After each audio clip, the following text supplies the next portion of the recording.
হঠাৎ সেদিন গেছিলাম মা আর ধ্রুব শুদ্ধ কালীঘাটে। এখন পৌষকালীর পুজো চলছে। সাথে আপনারা সবাই বাপির জন্য প্রচুর প্রার্থনা করেছেন, তার জন্য অসংখ্য অসংখ্য ধন্যবাদ। তো সেই উদ্দেশ্য করেই যাওয়া। যাই হোক, মাকে পুজো দেওয়া, সাথে ধ্রুবর কিছু খুনসুটি, যেটা আপনাদের সঙ্গে শেয়ার করছি।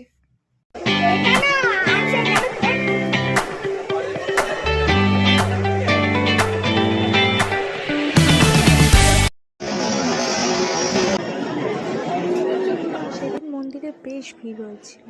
হয়তো হতে পারে আমরা আরতির সময় গেছিলাম, তাই ভিড়টা বেশিই পেয়েছিলাম।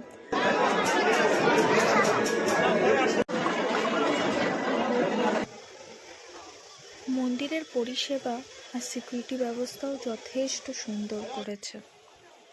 হ্যালো বলো। হ্যালো, আমরা কোথায় এসেছি?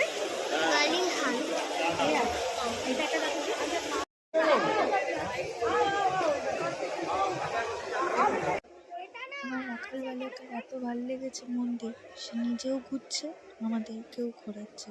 বায় না, যাবে না বাড়ি। সে তখন কি জ্বালাতন। তোমরা কি এর মধ্যে কেউ গেছো পৌষকালীর পুজো দিতে? কে কে গেছো, কোথায় গেছো জানিও।